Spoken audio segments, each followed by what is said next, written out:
கர்த்தர் நல்லவர். परमेश्वर बड़ा है। இந்த பிரேக் மட்டும் விடலைன்னா எல்லாரும் அப்படியே படுத்துட்டீங்க அப்படின்னு சொன்னாங்க. अगर बीच में छुट्टी नहीं दिए रहते तो सब लोग अभी लेट जाते। உண்மையா? क्या ये सच है? அண்ணன் சென்னைக்கு வந்தாங்கன்னா 2.5 மணி நேரம் பேசுவாங்க. हमारे बड़े भैया मद्रास आते हैं तो 2.5 घंटा प्रचार करते हैं। அப்படியே உட்கார்ந்துருப்போம். हम लोग ऐसे एकदम बैठे हुए रहेंगे। அதனால நாங்களும் அப்படிதான் பேசுவோம். इसलिए हम लोग भी ऐसे ही बात करते हैं। உண்ட போனாலும் சரி. अगर हमारा गला बैठ भी जाए, அல்லேலூயா. हालेलुया।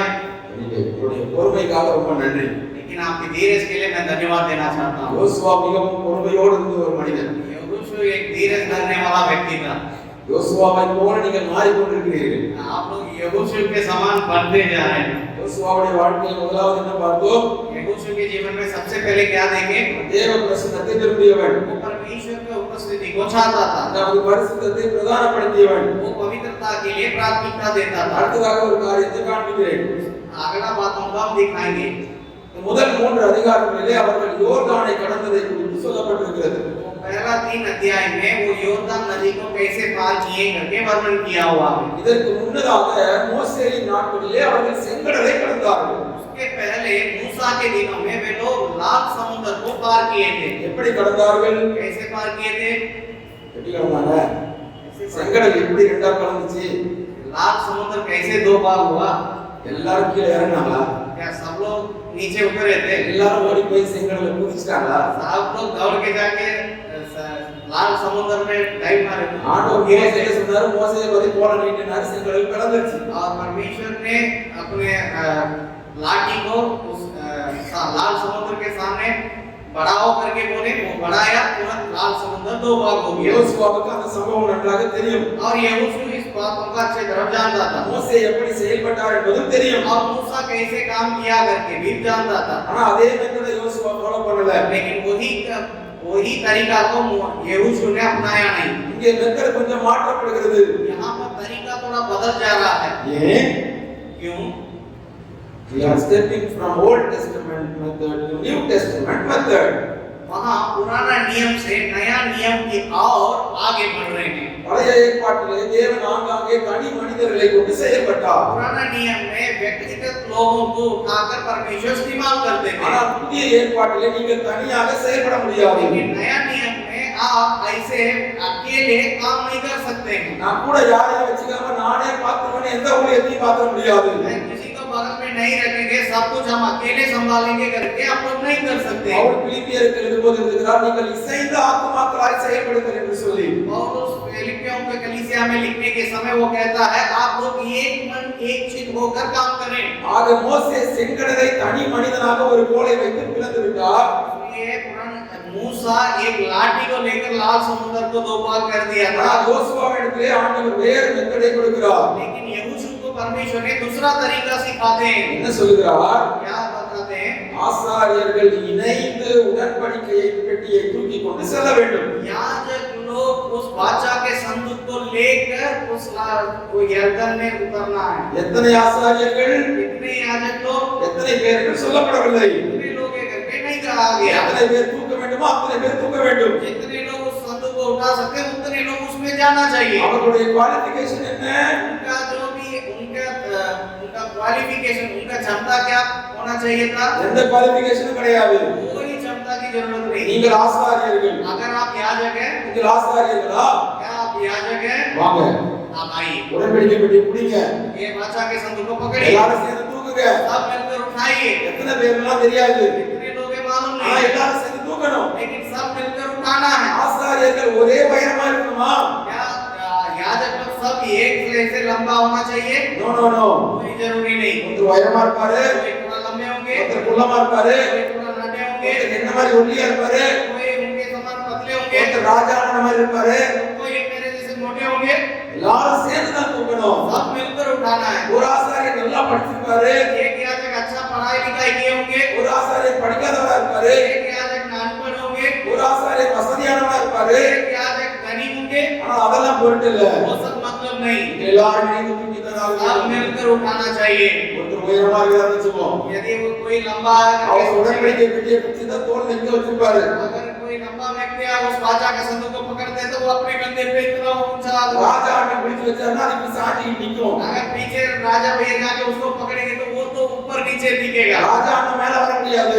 राजा भैया तो ऊपर नहीं आ ஆனா सकते, உயரமா இருக்கிறவர் கீழே குனியணும். लेकिन जो लंबे व्यक्ति वो थोड़ा नीचे आ सकते हैं. ஏனென்றால் உடன்படிக்கை பெட்டி நேர்த்தியாக தூக்கி செல்லப்பட வேண்டும். क्योंकि वाचा के संदूक सीधे ले जाना चाहिए. புதிய ஏற்பாட்டின் ஊழியம் அது இணைந்து செய்யப்பட வேண்டிய ஊழியம். नया नियम का तरीका है वो मिलकर सेवा करने ஒரு की बात மனிதனை है. நம்பி ஊழியம் கிடையாது. केवल एक व्यक्ति के ऊपर निर्भर होकर सेवा नहीं है. நீங்க ஒரு ஜோன்ல இருக்கீங்கன்னா உங்க ஜோன்ல நீங்க இணைந்து செயல்படதான் ஆக வேண்டும். अगर आप अपने जोन में हैं तो आप अपने जोन के सारे लोगों के साथ मिलकर काम करना होगा. உலகம் வேறு பல வழிகளை காட்டலாம். संसार बहुत तरीका को बता सकता है, ஆனால் வேதம் காட்டுகிற ஒரே வழி लेकिन परमेश्वर का वचन एक ही तरीका को बताता है. நீங்கள் இணைந்து செல்வீர்களானால் मिलकर जाएंगे तो யோர்தான் வழிவிடும். यर्दन हट जाएगी. இணைந்து செல்லாத பட்சத்திலே अगर आप मिलकर नहीं जाएंगे ஆங்காங்கே சிதறி போவீர்கள். आप इधर उधर तितर बितर हो जाएंगे. ஒவ்வொருத்தரும் ஒவ்வொரு வழியில போவீங்க.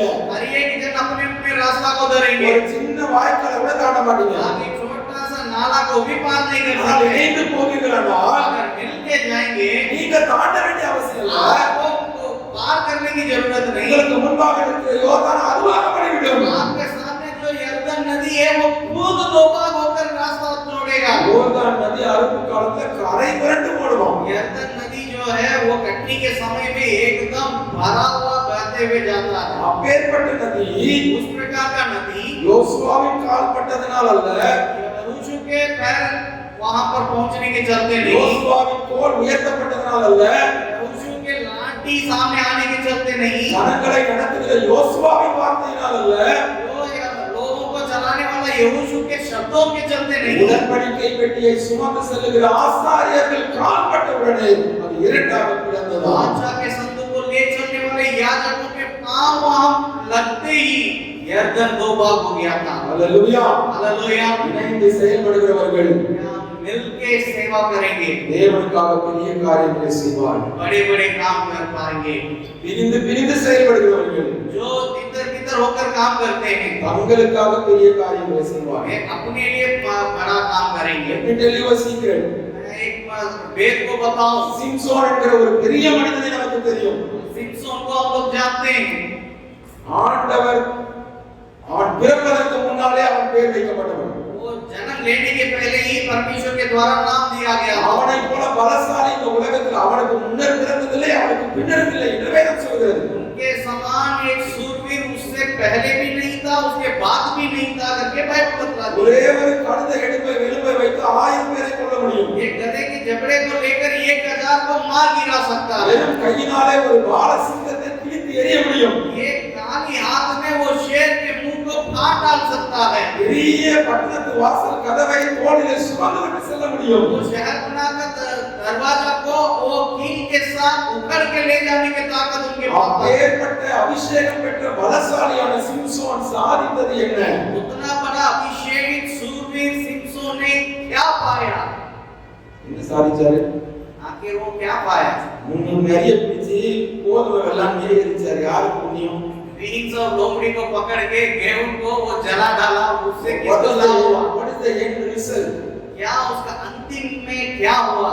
அதனால என்ன நன்மை நடந்துச்சு? उसके वजह से क्या भलाई हुआ? He never formed a team around him. वो कभी भी अपने चारों तरफ एक झुंड को तैयार नहीं किया. அவர் தனியா தான் போவார், தனியா தான் செயல்படுவார். वो अकेले जाएगा, अकेले ही काम करेगा. அவர் இஷ்டத்துக்கு எது தோணுதோ அதை செய்வார். वो उनके मन में जो आता है वही करेंगे. நான் யோசித்து பார்த்தேன், मैं सोच रहा था இவ்வளவு பெரிய மனிதன் इतना बड़ा आदमी அவன் கூட நிறைய பேரை சேர்த்து செயல்பட்டு இருந்தான்னா अगर अपने चारों तरफ कुछ लोगों को मिलाकर लेके काम किए பெரிய रहते காரியத்தை சாதித்திருக்க முடியுமே. बहुत बड़ा काम को पा सकते थे. ஆனால் ஏன் அதை செய்யவில்லை? लेकिन क्यों नहीं किया? தன்னுடைய வேவ்லென்த்துக்கு ஈக்குவலான ஒரு ஆளை தேடுறான். तो वो अपने समझ के अनुसार जो बराबरी आदमी को खोज रहा है. என்னால எல்லாருடையும் பழகிட முடியாது. मैं सब लोगों के साथ मिल नहीं सकते हैं. என் பலத்துக்கு ஏத்த மாதிரி ஒருத்தர் இருந்தானா அவனை நான் சேர்த்துக்கலாம். अगर मेरे जैसे ताकतवर कोई रहता तो उनके साथ मिल सकते हैं. என் அழகுக்கு ஏத்த மாதிரி ஒருத்தர் இருந்தானா அவனை சேர்த்துக்கலாம். मेरे सुंदरता के बराबरी में कोई है तो उनसे मिल सकते हैं. என்னுடைய செல்வாக்கு மேட்ச் ஆகிற மாதிரி ஒருத்தர் இருந்தானா அவனை சேர்த்துக்கலாம். साथ मिल सकते हैं, எனக்கு ஈக்குவலா எவனுமே இல்லையே, लेकिन मेरे बराबरी में तो कोई भी नहीं है। நான் யாரை வச்சு டீம் ஃபார்ம் பண்றது? मैं किसको लेकर एक झुंड बनाऊं? கடைசி வரை அவன் தன்னை சுற்றி யாரையும் வைத்துக் கொள்ளவில்லை. तो आखिरी तक अपने चारों तरफ किसी को नहीं रखा, எழுந்து போனான். आखिर वो गिर पड़ा। தனியாக செயல்படுவது अकेले काम करना அது புதிய ஏற்பாட்டு ஊழியம் அல்ல. वो नया नियम का तरीका नहीं புதிய है। ஏற்பாட்டு ஊழிய காலகட்டத்திலே இருக்கிற நீங்களும் நானும் नया नियम के समय में सेवा करने वाले आप और हम இணைந்து செயல்படுவதற்காக मिलकर सेवा करने के लिए அழைக்கப்பட்டவர்கள். बुलाए गए हैं। அதைத்தான் அங்கே யோசுவா காண்பிக்கிறான். इसी बातों को यहोशू दर्शाता है। ஆசாரியர்களே, याजक हैं, உங்களுக்குள்ள இருக்கிற வித்தியாசங்கள் எல்லாம் அப்படியே இருக்கட்டும். आपके बीच की भेद की बातों को आप छोड़ दीजिएगा। யோர்தான் வழிவிட வேண்டுமானால் अगर यर्दन हटना है तो நீங்கள் இணைந்து உடன்படிக்கை பெட்டியை தூக்க வேண்டும். आप मिलकर वाचा के संदूक को उठाना होगा। உடன்படிக்கை பெட்டி எதை குறிக்கிறது? वाचा के संदूक किसको दर्शाता है? அதுவும் தேவ சமூகத்தை தான் वो भी परमेश्वर की उपस्थिति को ही दर्शाता है। அது தேவன் தங்களோடு இருப்பதை காண்பிக்கிறது. वो परमेश्वर उन के साथ है करके दर्शाता है। ஆசாரியர்கள் உடன்படிக்கை பெட்டியை தூக்கி கொண்டு முன்னே நடக்க வேண்டும். जब याजक वाचा के संदूक को लेकर आगे बढ़ना है, ஜனங்களுக்கும் அவர்களுக்கும் 2000 முழம் கேப் இருக்க வேண்டும். लोगों और वाचा के संदूक के बीच में 2000 मीटर दूर रहना चाहिए, 2000 हाथ दूर होना चाहिए। ஜனங்கள் அவர்களை பின்தொடர வேண்டும். लोग उनके पीछा करना है। அவர்கள் இணைந்து சென்றபோது, वे लोग मिलकर चलने के समय அவர்கள் கால் பட்டபோது उनका पैर वहां पड़ने से ही யோர்தான் வழிவிட்டது. यर्दन रास्ता दिया। எப்படி வழிவிட்டது? कैसे रास्ता दिया?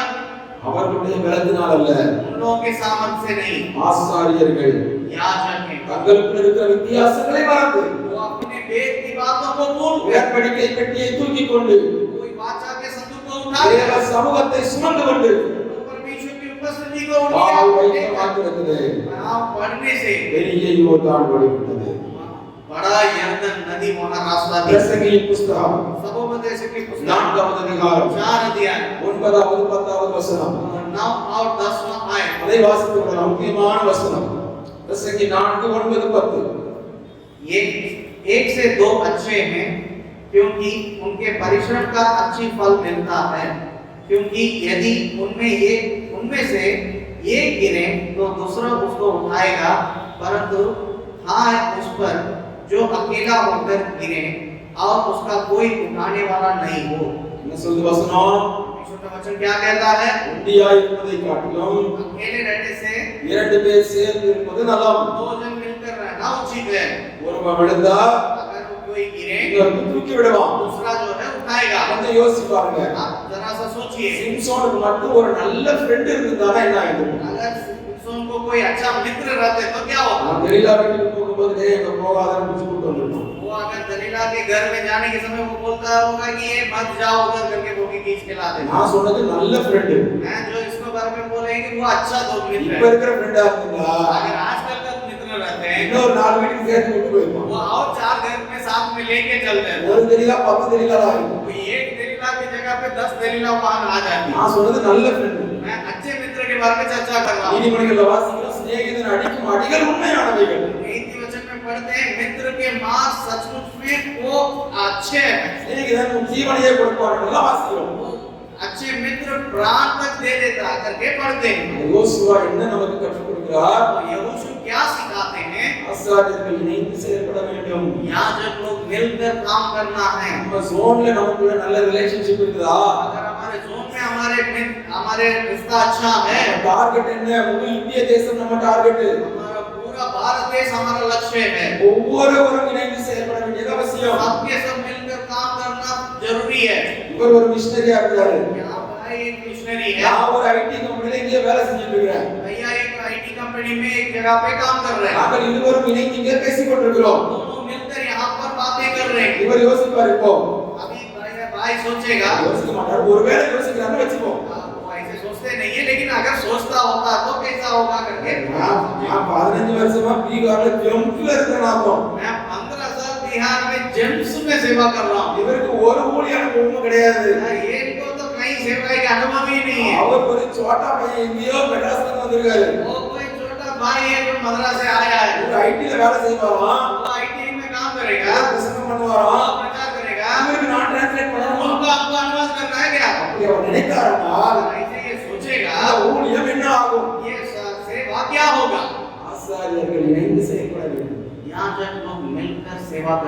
பழைய ஏற்பாட்டில் லேவி கோத்திரத்தை சேர்ந்தவங்க தான் ஆசாரியர்கள். पुराना नियम में लेवी गोत्र के लोग ही याजक बन सकते थे, புதிய ஏற்பாடு என்ன சொல்லுது? लेकिन नया नियम क्या कहता है? நீங்களும் நானும் ராஜரீக ஆசாரிய கூட்டம் என்று வேதம் சொல்லுகிறது.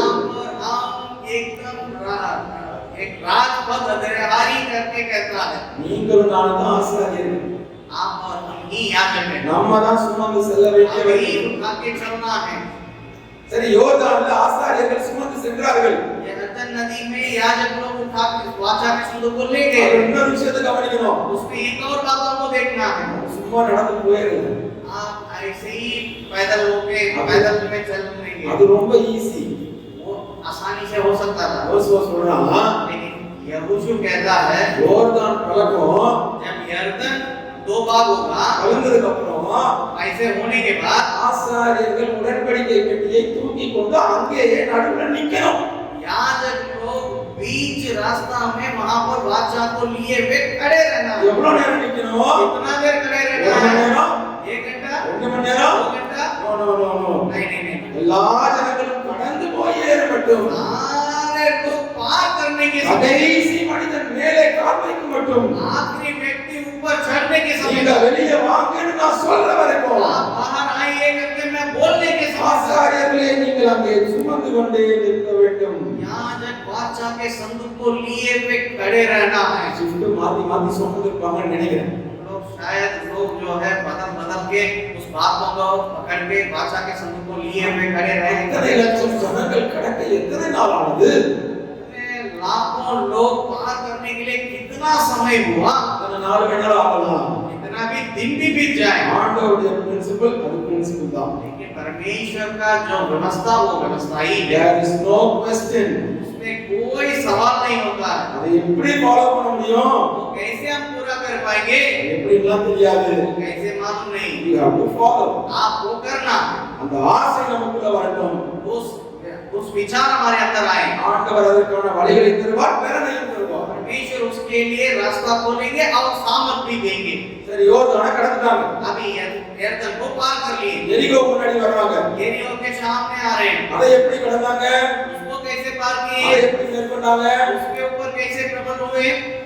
யோர்தானுக்கு முன்னாடி ஆசாரியர்கள் மட்டும் சுமந்து எப்படி நின்னாங்க? यरदन के सामने केवल याजक लोग वाचा के संदूक को लिए रहे थे। இங்க யுத்த மனுஷரும் சேர்ந்து நடக்கணும். यहाँ पर योद्धा लोग सूरवीर लोग भी साथ में चलना है। யுத்த மனுஷருக்கு பின்னாடி 7 பேர் எக்காலம் ஊதிட்டு போகணும். युद्ध सूरवीरों के पीछे 7 जन पूरी फूके जाना है, அதுக்கு பின்னாடி ஆசாரியர்கள் போகணும். उसके पीछे याजक लोग जाना है। வெறும் ஆசாரியர்கள் மட்டும் இல்ல, केवल याजक लोग नहीं, நீங்க மட்டும் கிடையாது, केवल आप अकेले नहीं, உங்க தலைவர்கள் மட்டும் கிடையாது, केवल आपके अगुवे लोग, உங்களுக்கு கீழ இருக்கிற விசுவாசிகள் கூட, आपके साथ जितने विश्वासी हैं, உங்க சபையில இருக்கிற சின்ன பிள்ளைங்க கூட, आपके कलीसिया के छोटा बच्चा भी, உங்க சபையில இருக்கிற வாலிபர்கள் கூட, आपके कलीसिया के जवाने भी, உங்க சபையில இருக்கிற வயசானவங்க கூட आपके कलीसिया के बुजुर्गों भी, நீங்கள் சேர்ந்து இழுத்து கொண்டு நடக்க வேண்டும். सब मिलकर चलना होगा। 7வது நாள் யோசுவா சொல்லுகிறான், 7वां दिन यहोशू कहता है 7 தடவை சுத்தணும், 7 बार घूमना है, எக்காலம் ஊதும் போது पूरी फूकी जाएगी, ஜனங்கள் எல்லாம் சும்மா இருக்க கூடாது. लोगों को चुप नहीं रहना है, யோர்தானுக்கு முன்னாடி இந்த மாதிரி வேடிக்கை பார்த்துட்டு இருக்க கூடாது. अपने जैसे देखे थे वैसे केवल देखने वाला नहीं, வெறும் ஸ்பெக்டேட்டரா இருக்க கூடாது. केवल उसको दर्शन करने वाला They नहीं, also have to participate. आप वहां पर भाग लेना है, அவர்களும் யுத்தத்தில் இணைய வேண்டும். वे लोग भी युद्ध में शामिल होना எப்படி है। இணைய வேண்டும்? कैसे शामिल होना है, எக்காலம் ஊதும் போது जब पूरी फूकी जाएगी ஜனங்கள் ஆர்ப்பரிக்க வேண்டும். लोगों को चिल्लाना है, நம்மோடு இருக்கிறவர்கள், हमारे साथ रहने वाले, நமக்கு கீழாக இருக்கிற விசுவாசிகள் हमारे साथ रहने वाले நாம் विश्वासी, இணைந்து செயல்படுவதை பார்த்து, हम सब मिलकर कार्य करते हुए देखना, நாம் தேவனுக்காக இணைந்து ஓடுவதை பார்த்து, परमेश्वर के लिए मिलकर सेवा दौड़ लेते हुए देखकर, கர்த்தரே தேவன் என்று பட்டணங்கள் தோறும் கிராமங்கள் தோறும் அவர்கள் ஆர்ப்பரிக்கும் போது परमेश्वर ही यहोवा ही परमेश्वर है करके हमारे विश्वासियां जब ललकारेंगे, எரிகோ கோட்டை இடிந்து விடும். यरीहो का शहर बना के, உங்களுக்கு முன்னால் இருக்கிற எரிகோ கோட்டை இது. आपके सामने कौन सा यरीहो का शहर बना है, உங்களுடைய மிஷனரி தளத்திலே நீங்கள் பார்க்கிற எரிகோ கோட்டை இது. आपके मिशनरी के स्थान में, मिशनरी का स्थल में जहां आप यरीहो का शहर बना को देख रहे हैं, நீங்கள் இணைந்து செயல்படும் போது आप मिलकर मिलकर जब सेवा करेंगे, உங்களால் உருவாக்கப்படுகிறவர்களும் உங்களோடு இணைந்து கொள்ளும்போது, आपके द्वारा बनाए जाने वाले भी आपके साथ मिलने के समय, எந்த ஒரு வித்தியாசமும் இன்றி அவர்கள் இணைந்து கொள்ளும்போது, कोई भेद के बिना सब मिलकर एक साथ काम करने के समय, எரிகோ கோட்டை இடிந்து விடும். यरीहो का शहर बना गिर पड़ेगी। எரிகோவின் காரியத்தில் இன்னொரு காரியம் சொல்லப்பட்டிருக்கிறது. और यरीहो का शहर बना के बातों में एक और बात कहा गया है। இந்த மனிதர் சுத்தி வரும்போது, योद्धा लोग, सूरवीर लोग वहां घूम के आने के समय, ஆசாரியர்கள் எக்காலமெல்லாம் சுமந்து போறவங்க சுத்திட்டு இருக்கும்போது, पूरी फूकने वाला याजक लोग सब लोग मिलकर घूमने के समय, ஜனங்கள் என்ன செய்யணுமா? लोग क्या करना है? ஒருத்தர் ஒருத்தர் போய் பேசக்கூடாது. कोई किसी से बात नहीं करना। Is it possible? நம்மளால எது வேணாலும் பண்ண முடியும், பேசாம இருக்க முடியுமா? यार ये हो सकता है, हम लोग कुछ भी कर सकते हैं, लेकिन बिना बोले तो हम लोग जी नहीं सकते। ஆண்டவர் அமைதியா இருக்க சொன்னா அமைதியா இருக்கு. लेकिन परमेश्वर बोलेगा कि चुप रहना तो चुप रहना। ஆண்டவர் நம்ம பிரச்சனை என்ன தெரியுமா? हमारा समस्या क्या मालूम है? ஆண்டவர் அமைதியா இருக்க சொல்லும்போது பேசுவோம். परमेश्वर बोलेगा चुप रहो तो उस समय ஆண்டவர் मत பேசுன்னு சொல்லும்போது பேச மாட்டோம். जब परमेश्वर बोलेंगे बोलो अभी तो बोल देंगे। ஒரு புண்ணியமும் கிடையாது. उससे कोई ஆண்டவர் சொன்னாரு ஜனங்கள் பேசக்கூடாதுன்னு. परमेश्वर बोला लोगों को बातचीत नहीं करना है, அவர்கள் பேசாமல் இருந்தார்கள். उन लोग चुप रह गए। எரிகோ கோட்டை விழுந்தது. यरीहो का शहर ना गिर पड़ा। அவர்களுக்கு ஒரு மனதை ஆண்டவர் கட்டளையிட்டார். उन लोगों के बीच में एक मन की एकता की बातों को परमेश्वर ने आज्ञा दी। தலைவர்கள் அதாவது ஜனங்களை நடத்துகிற நமக்குள் ஒரு மனம் வரும்போது, जब अगुवे लोगों जो लोगों को चलाते हैं, उन अगुवे लोगों के बीच में एकता आएगी, நமக்குள் இணைந்து செயல்பட வேண்டியதன் அவசியம் நாம் உணரும்போது, एकता में होकर कार्य करने के जरूरतों को जब हम समझेंगे, நம்முடைய கீழ்ப்படிதல் ஜனங்களுக்குள்ளும் கடத்தப்படுகிறது. हमारे आज्ञाकारी लोगों तक पहुंचता है। Can you just imagine that scene? क्या आप उस वातावरण को कल्पना कर सकते हैं? அதுவும் இஸ்ரவேல் ஜனங்கள் ஒருவரோடு ஒருவர் பேசாமல் அமைதியாக இருப்பது சாத்தியமா? क्या इस्राएली लोग एक दूसरे से बात किए बिना रहना आसान बात है क्या? யாருமே கிடையாது. उसमें मौका ही नहीं था। ஆனால் அமைதியாக இருக்க வேண்டிய நேரத்தில் அமைதியாக இருந்தார்கள். लेकिन जब चुप रहना, शांत रहना तो शांत रहे। ஆர்ப்பரிக்க வேண்டிய நேரத்தில் ஆர்ப்பரித்தார்கள். ललकारने के समय जय जयकार किए। எரிகோ கோட்டை இடிந்து விழுந்தது. यरीहो का शहर बना गिर पड़ा। அதுதான் யோசுவாவின் மெத்தட். वही यहोशू की तरीका। யோசுவா கற்றுக் கொடுக்கிற அடுத்த காரியம் என்ன? यहोशू क्या सिखाता है अगले? இணைந்து செயல்பட வேண்டும். हम मिलकर सेवा करना है। அடுத்ததாக ஒரு காரியத்தை சொல்லுகிறேன். अगले बातों को सीखेंगे। எத்தனை காரியம் சொன்னேன்னு தெரியல, நீங்க எழுதி வச்சிருப்பீங்கன்னு நினைக்கிறேன். कितना बोलेगा कि मुझे मालूम याद नहीं है, लेकिन आप विश्वास करते हैं, आप सब लिख के हो रखे होंगे। யோசுவா கானானை சுதந்தரித்ததை அந்த யோசுவாவின் புஸ்தகம் முழுவதிலும் நாம் வாசிக்கிறோம். यहोशू उस कानान देश को पूरा अपनाया, उन बातों को हम लोग वहां पर पूरे यहोशू के पुस्तक में पढ़ते हैं। எந்த யுத்தத்தையும் அவன் தன்னுடைய மெத்தட் படி செய்யல.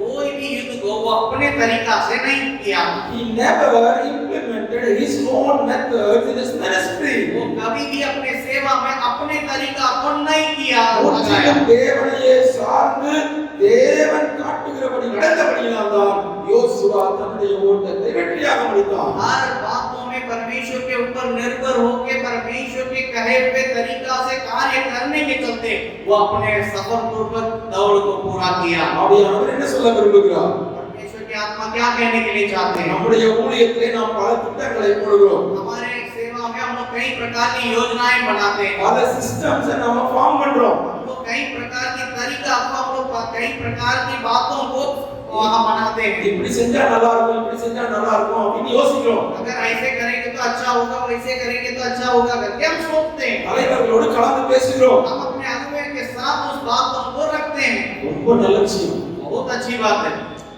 இன்னைக்கு சனிக்கிழமை நாங்க அண்ணன் கூட பேசிட்டு இருந்தோம். நம்ம படைய भैया கூட. पिछले शनिवार हमारे बड़े भैया के साथ भैया बातचीत कर रहे थे। அப்போ அவங்க ஒரு காரியம் சொன்னாங்க, அவங்க எவ்வளவு வித்தியாசமா காரியங்கள் பார்க்கறாங்கன்றதை என்னால புரிஞ்சுக்க முடியுது. उस समय उनसे बातचीत करने के समय हम इस बातों को अनुभव किए हैं कि भैया कैसे बातों को समझने की प्रयास करते हैं। நாம இப்ப நிறைய டிஸ்கஸ் பண்ணி டெசிஷன் பண்றோம். हम लोग बहुत सारे बातों को चर्चा करके अंत में निर्णय लेते நல்ல हैं। விஷயம் தான். बहुत अच्छी बात है। ஆனா அது கார்ப்பரேட் மெத்தட். वो जो है यहाँ सांसारिक जो व्यापार करने वाले लोगों के तरीका है। டிஸ்கஸ் பண்ணி டெசிஷன் மேக் பண்ண வேண்டியது அவசியம். हमें चर्चा करके निर्णय करना भी जरूरी है, அதுக்கும் மேல लेकिन उसके उसके पर தேவ நடத்துதலின்படி நாம் செயல்பட வேண்டியது அவசியம். परमेश्वर की अगुवाई से हम लोग कार्य करना बहुत जरूरी है। நான் எல்லாரோடையும் டிஸ்கஸ் பண்றேன் டிசிஷன் எடுக்கிறேன்னு சொல்லி தேவ நடத்துதலை நம்ம விட்டுறக்கூடாது என்று அவர்கள் சொன்னார்கள். सारे लोगों से हम बातचीत कर रहे हैं करके बोल के परमेश्वर के द्वारा जो अगुवाई मिलता है उसको हमें छोड़ना नहीं। இதே one more example. हम एक और उदाहरण को செங்கடல் கிட்ட மோசே கிட்ட வந்து இஸ்ரவேல் ஜனங்கள் செங்கடல் நடுவில் நிற்கிறாங்க. इस्राएली लोग लाल समुद्र के सामने आके खड़े हैं। மோசே தேவ நடத்துதலை தேடாம अगर मूसा परमेश्वर के अगुवाई को खोजे बिना ஒரு கமிட்டி ஃபார்ம் பண்ணி एक कमेटी को बुलाकर வாங்கப்பா நம்ம 10 பேர் உட்கார்ந்து இந்த ஆத்தை எப்படி கடக்கலாம் டிசைட் பண்ணுவோம் அப்படி பேசிட்டாங்கன்னா अगर उन लोगों को बुलाकर हम कैसे इस लाल समुद्र को पार करेंगे करके सोचते होंगे या चर्चा करते होंगे என்ன நடந்திருக்கும்? क्या हुआ होगा? ஒருத்தர் சொல்லுவார் நம்ம நிறைய மரத்தெல்லாம் வெட்டி போயிடலாம்னு நினைப்பாரு. कोई बोला होगा कि हमको सारे पेड़ को काट के इसमें डाल के धीरे से पार करेंगे। ஒருத்தர் சொல்லுவார் பெரிய பெரிய போட்டை செஞ்சு போயிடலாம்னு சொல்லிருப்பாரு. कोई बोला होगा कि हम लोग एक नाव को बड़ा नाव को बनाकर उसी से पार कर सकते हैं। ஒருத்தர் சொல்லிருப்பார் நீங்க தெரியுமா நீதி போயிடலாம்னு சொல்லிருப்பாரு. जिसको तैरने आता है वो लोग तो तैर के भी जा सकते हैं करके बोले होंगे। இன்னைக்கு வரைக்கும் கிராஸ் பண்ணிக்க மாட்டாங்க, அங்கேயே தான் விட்டுட்டு இருப்பாங்க. अगर ऐसा किए होंगे रहते तो उन लोग आज तक तैरते ही होंगे, कोई पार नहीं किए होंगे। இந்த உதாரணத்தை சொல்லிட்டாங்க சொன்னாங்க. सारे बातों को बोलकर बड़े भैया बोले discussion and decision making is important. चर्चा करना और निर्णय लेना जरूरी है। அதே நேரத்துல தேவ நடத்துதல் அதற்கு மேல இம்பார்ட்டன்ட். उसी समय परमेश्वर के अगुवाई सबसे बढ़कर उचित बात। மோசே அந்த தேவ நடத்துதலை பின்பற்றினபடியால் செங்கடல் இரண்டாக பிளந்தது. मूसा परमेश्वर के बातों को पालन करने के चलते वहां लाल समुद्र दो भाग हुआ। ஆண்டவர் சொன்ன மெத்தட யோசுவா ஃபாலோ பண்ணதுனால அந்த யோர்தான் பிளந்தது. ये परमेश्वर के वचन के अनुसार कार्य करने के चलते यहोशू के सामने यरदन नदी दो भाग हुई। ஆண்டவர் சொன்ன மெத்தட யோசுவா ஃபாலோ பண்ணதுனால எரிகோ கோட்டை இடிந்து விழுந்தது. परमेश्वर के तरीका से कार्य करने से यरीहो शहर पना गिर पड़ी।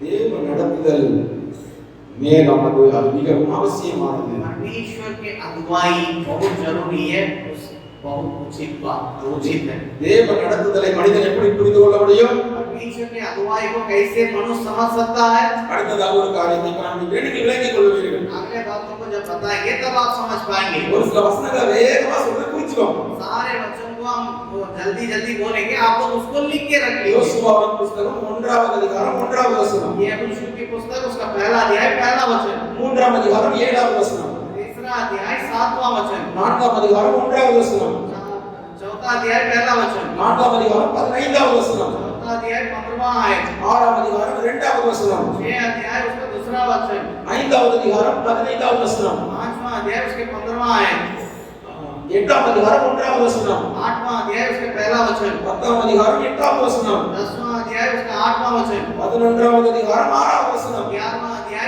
6 वचन। இப்படி பல வசனங்களை நான் சொல்ல முடியும் யோசுவாவிலிருந்து. ऐसे कई एक वचनों को मैं बोल सकता हूँ। ये வசனத்தை எல்லாம் நீங்க வாசிச்சீங்கன்னா इन वचनों को जब आप पढ़ेंगे there is one common thing.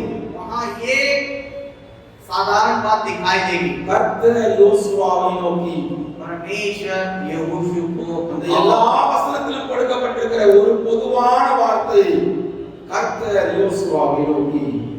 सारे वचनों में यदि आप गौर कीजिएगा परमेश्वर यहोशू से அவனுடைய ஊழியத்தின் ஆரம்பம் முதல் 1ஆம் அதிகாரம் 1ஆம் வசனம் வரை 1ஆம் வசனம் முதல் यहोशू की पुस्तक पहला अध्याय पहला वचन से लेकर தொடர்ச்சியாக நீங்கள் வாசிக்கும் போது आप लगातार पढ़ने के समय கடைசி வரை வசனம் சொல்லுகிறது கர்த்தர் யோசுவாவை நோக்கி, கர்த்தர் யோசுவாவை நோக்கி, கர்த்தர் யோசுவாவை நோக்கி. यहोशू को देखकर परमेश्वर ने कहा, यहोशू को देखकर परमेश्वर ने कहा करके हर जगह लिखित आप देखेंगे। இது எதை காட்டுகிறது?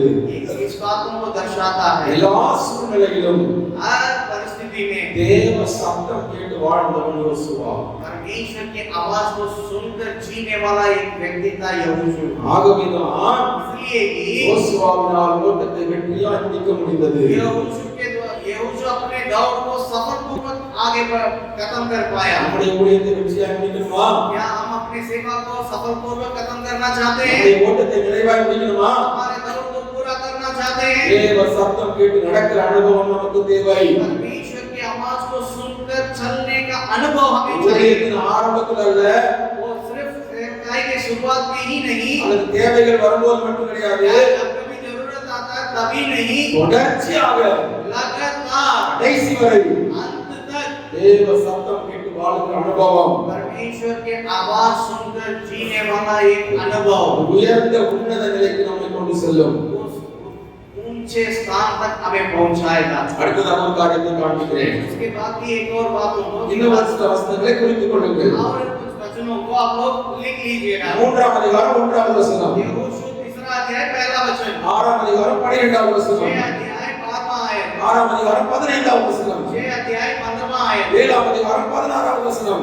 7 अध्याय 16 आयत, 8ஆம் அதிகாரம் 10வது வசனம். 8वां अध्याय 10वां आयत। நிறைய வசனங்களை சொல்லிட்டே போலாம். ऐसे कई सारे वचन को बोलते जा सकते हैं। அதுல ஒரு காமன் திங் நீங்க பார்க்க முடியும். उसमें भी एक मामूली बातों को देख सकते हैं। யோசுவா அதிகாலமே எழுந்து, यहोशू भोर में खड़ के उठकर, இப்ப சிம்பிளான விஷயம் மாதிரி நமக்கு தெரியும். एकदम बहुत आसान काम जैसे हमें लगेगा। யோசுவா எப்ப எழுந்தானா? यहोशू कब उठा था? யோசுவா அதிகாலமே எழுந்து, यहोशू भोर में उठा। ஊழியத்தின் ஆரம்பத்துல கிடையாது, केवल सेवकाई के शुरुआत में தொடர்ச்சியாக लगातार எல்லா சூழ்நிலையிலும் हर परिस्थिति में அவன் சென்ற எல்லா யுத்தத்தையும் நீங்க பார்க்கும்போது आप जहां कहीं वो युद्ध करने के लिए गया उसको यदि आप देखिएगा, யோசுவா அதிகாலமே எழுந்து, यहोशू भोर में तड़के उठकर, he is a disciplined man. वो एक अनुशासित व्यक्ति था। யார்கிட்ட சொல்லி கொடுத்தது அவனுக்கு? इसने उन्हें सिखाया। ஆண்டவர் சொன்னாரா? क्या परमेश्वर ने बोला उनको? ஊழியத்துல இருக்கிறவங்க அதிகாலமே எந்திரிக்கிறோமா? क्या सेवकाई में रहने वाले लोग अभी भोर में उठते हैं? ஏதோ ஒரு சில நேரம் ஒரு சில சூழ்நிலைகள் வேலை நிமித்தமாக முடியாம போகலாம். कभी कभार हमारे कुछ काम के वजह से या कुछ बातों के वजह से वो असंभव हो सकता है। ஆனா do we have a disciplined life?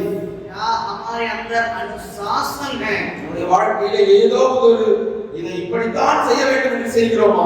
क्या हमारे जीवन में कोई भी काम को हमें ऐसे ही करना है करके बोल के करते हैं? அதிகாலையில எழும்பணும்னு யோசிச்சிருக்கிறோமா? क्या हम लोग भोर में उठना है करके सोचते हैं? நம்மளே எழும்புறனா? अगर हम ही नहीं उठाएंगे, நமக்கு கீழ இருக்கிற நம்முடைய விசுவாசிகள் நம்மால் உருவாக்கப்பட்டவர்கள் எப்படி செயல்படுவார்கள்? अगर हम लोग नहीं उठाएंगे, हमारे आदिम में रहने वाले विश्वासी लोग कैसे उठेंगे? தேவனால் நடத்தப்படுகிறவர்கள் परमेश्वर के द्वारा चलाए जाने वाले लोग எப்படி வேணாலும் நடக்கலாம் இருக்க மாட்டாங்க. ऐसे भी जी सकते हैं करके नहीं நான் जिएंगे। இப்படித்தான் இருக்க வேண்டும் என்று சொல்லி मुझे ऐसे ही रहना है करके बोलते ஒரு हैं। முறையோடு கூட செயல்படுவார்கள். एक तरीका से काम करेंगे। அதிகாலமே எழும்புவது ஒரு ஆசீர்வாதமான அனுபவம். भोर में उठना एक आशीष का अनुभव है। நம்ம எல்லாருக்கும் தெரியும், அதிகாலையிலே நீ தேடுகிறவனை கண்டடைகிறான். हम सबको मालूम है भोर में हमें खोजने वाला हमें पाएगा। அது மட்டும் இல்ல, காலை தோறும் அவருடைய கிருபைகள் புதிதாக இருக்கிறது. हर दिन प्रतिदिन भोर में उनके अनुग्रह नहीं तौर से அதிகாலையின் ஆசீர்வாதத்தை பல காரியங்களை சொல்ல முடியும். ऐसे भोर के आशीष को कई बातों को बोल सकते हैं। நைட்டு 12 மணி 1 மணி வரைக்கும் போன்ல உட்கார்ந்து இருந்தா அதிகாலை எந்திரிக்க முடியாது. रात 12 बजे 1 बजे तक फोन में लगे रहेंगे तो सुबह उठ नहीं पाएंगे। Finish your work, आप अपना काम को खत्म करें, finish that day's ministry, उस दिन का सेवा को भी पूरा करें, spend some time with your family, आप कुछ समय को परिवार के साथ भी बिताएं, go to bed early, आप बिस्तर में जल्दी जाएं, get up early. जल्दी उठें।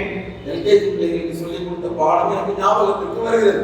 एलकेजी में जो बच्चों को शिक्षा दिए थे वो बातें हमें याद आ रहा है। அதெல்லாம் பெரிய ஊழியக்காரங்க இது ஒரு பாயிண்ட் அப்படின்னு யோசிக்கிறீங்களா? हम लोग बहुत बड़ा सेवक है, ये सब कोई बिंदु है, आप इसको प्रचार कर रहे हैं। நிறைய பேரால இது பண்ண முடியாது, எனக்கு தெரியும். बहुत सारे लोगों से ये नहीं हो पाता है, हमें मालूम है। முயற்சி செய்யுங்கள், கர்த்தர் உதவி செய்வார். आप कोशिश कीजिएगा, परमेश्वर मदद करेंगे। இன்னைக்கு காலையில நான் 3:30 மணிக்கு எந்திரிக்கலனா अगर सुबह 3:30 बजे हम नहीं उठाएंगे, இங்க வந்து என்னால பேச முடியாதுன்னு எனக்கு தெரியும். यहाँ आकर हम प्रचार नहीं कर पाते। If I don't follow that, अगर हम उसको पालन नहीं करेंगे, ஏதோ எனக்கு தெரிஞ்சதை வச்சு பேசிட்டு போயிருவேன். जो अब मुझे मालूम है उस बातों को लेकर बोल सकते हैं, ஆண்டவர் காலையில அந்த புதிய கிருபை கொடுக்கிறாரா, அது இருக்காது, எல்லாமே போயிடும். लेकिन उस भोर में जो परमेश्वर नया अनुग्रह देते हैं वो अनुग्रह उस शब्दों में नहीं रहेगा। அது யோசுவா காண்பிக்கிற அடுத்த காரியம் என்ன? यहोशू क्या सिखाता है? நமக்கு ஒரு ஒழுக்கம் உள்ள டிசிப்ளின் லைஃப் தேவை. हमारे अंदर एक अनुशासित जीवन जरूरी है। அடுத்ததாக ஒரு காரியத்தை காண்பிக்கிறேன். अगला एक बातों को भी दिखा दूं। யோர்தானை கடக்கிறார்கள். उन लोग यरदन को पार कर दिए। யோர்தானை கடந்த உடனே यरदन को पार करते ही நான்காவது அதிகாரத்தில் இருக்கு, நீங்க வாசிச்சுக்கோங்க. वो 4 अध्याय में है, उसका आप पढ़ लीजिएगा बाद में। யோசுவா சொல்லுகிறான், ஜனங்களை பார்த்து यहोशू लोगों को देखकर कहता है, நீங்க ஒரு 12 கற்களை உள்ள இருந்து எடுத்து வரணும். आप 12 पत्थर को उस यरदन नदी से लेकर आना है। அதை எடுத்து வந்து என்ன செய்யணும்? उसको ले आकर क्या करना है? வெளியே அந்த கில்கால் அப்படிங்கிற இடத்துல அந்த 12 கற்களை நாட்ட வேண்டும். वहां गिलगाल में वो 12 पत्थर को लगाना है। அந்த 12 கற்களை நாட்டி விட்டு उस 12 पत्थर को वहां लगाकर அதை விழுந்து விழுந்து கும்பிடணும்னு சொல்லல. उसके सामने दंडवत करके गिरना है करके नहीं बोले। நமக்கு இன்னைக்கு அதுதான் பிரச்சனை நம்ம ஊர்ல. लेकिन हमारे इलाका में यही समस्या है। வெளியே பார்த்தாலும் கும்பிடுவோம், हम लोग जो चूहा को देखेंगे कल्ला वो भी पत्थर दंडवत को करेंगे, पत्थर के सामने भी அண்ணா दंडवत பார்த்தாலும் करेंगे, கும்பிடுவோம். मिट्टी को देखे भी दंडवत करेंगे। ஆண்டவர் சொல்றார், அந்த கல்லை நீங்க எடுத்து வைக்கணும். परमेश्वर बोला उस पत्थर को लेकर लगाना है। அது உங்களுடைய வருங்கால சந்ததிக்கு நினைவு பொருளாய் இருக்க வேண்டும். वो आने वाला पीढ़ी के लिए स्मरण के लिए रखा जाएगा। எதற்காக அது செய்யப்பட்டது? क्यों वो किया गया था? அந்த கல் ஏதோ அற்புதமான கல் என்பதற்காக அல்ல. पत्थर में बहुत बहुमूल्य बातें करके नहीं। இது இஸ்ரவேல் தேசத்துல யோர்தான் நதியிலிருந்து வந்த தண்ணிங்கிற மாதிரி கிடையாது. ये इस्राएल देश से योर्दान से आया हुआ पानी की से निकला है करके नहीं। தெரியாத உங்களுக்கு அதெல்லாம்? क्या आप எங்க ஊர்ல பாட்டில தண்ணி விக்கிறாங்க. हमारे कुछ बाटल है। हमारे इलाका में पानी को लोग बेचते அது எதனா இஸ்ரவேல் தேசத்துல இருந்து யோர்தான் நதி எடுத்து வந்த தண்ணியா? इस्राएल देश से यरदन नदी से पानी लाए हैं करके बोल के छोटा-छोटा बाटल में அதை लगा வீட்டுல வச்சுட்டு வாழ்க்கை ஆசீர்வாதம். वो लेकर अगर आप घर में रखिएगा आज इसे करके बोल के शिक्षा भी देते हैं। யோசுவா உள்ள இருந்து கல்லை பறிக்கிட்டு வந்து வியாபாரம் பண்ணல. यहोशू वहां से पत्थर ले आकर बिजनेस नहीं किया। ஆண்டவர் சொன்னாரு, கல்லை அடிக்க வை. परमेश्वर ने बोला वो आप पत्थर को निकाल के लगा। வருங்கால சந்ததியினர் அதை பார்க்கும்போது जब आने वाला पीढ़ी उसको देखेगी, என்ன நீங்க 12 கல் இருக்குன்னு கேட்பாங்க. ये क्या है, ये 12 पत्थर यहाँ पर है। கேட்கும்போது நீ சொல்லணும், जब उन लोग पूछने के समय आपको बोलना है, நம்முடைய தேவன் எத்தனை அற்புதமாய் நம்மை நடத்தி வந்தார் என்பதற்கு இது சாட்சி என்று சொல்ல வேண்டும். हमारा परमेश्वर कितने अद्भुत तरीका से हमें चलाई करके ये पत्थर गवाही देता है करके आपको बोलना है। அப்போ உன் பிள்ளைங்க கேட்பாங்க, என்ன நடந்துச்சு? तब तेरे बच्चे पूछेंगे क्या हुआ था।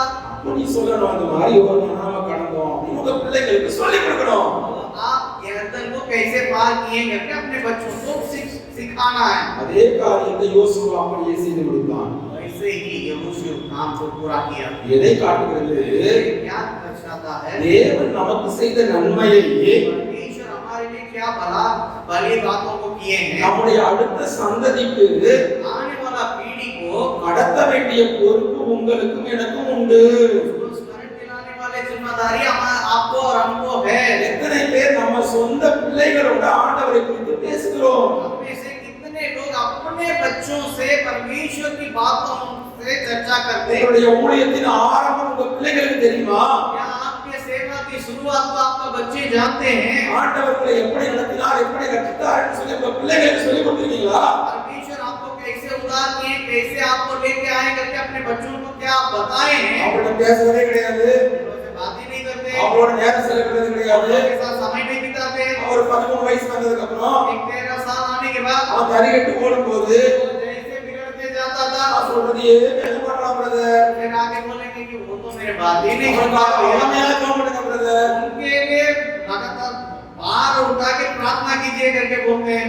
ஆரம்பத்திலே பிடிக்க வேண்டும். लेकिन शुरू से हमें सिखाना है। சிறு பிள்ளைகளை சிறு பிராயத்திலே பிடிக்க வேண்டும். हम छोटे बच्चों को उसी उम्र से ही सिखाना है। யோசுவா இப்போதுள்ள ஜனத்தின் மேல் மட்டுமல்ல, यहोशू ना केवल उस दिन के लोगों के लिए, நம்முடைய வருங்கால சந்ததியின் மேலும் கரிசனையுள்ள ஒரு தேவ ஊழியன். वो आने वाला पीढ़ी के प्रति की चिंता करने वाला एक सेवक था। அப்படிப்பட்ட மனிதர்களை தான் ஆண்டவர் எதிர்பார்க்கிறார். ऐसे ही लोगों को ही परमेश्वर खोज रहा है। ஆகவேதான் யோசுவாவின் மேல் ஆண்டவர் பிரியமாய் இருந்தார். इसलिए ही यहोशू के ऊपर परमेश्वर प्रसन्न थे।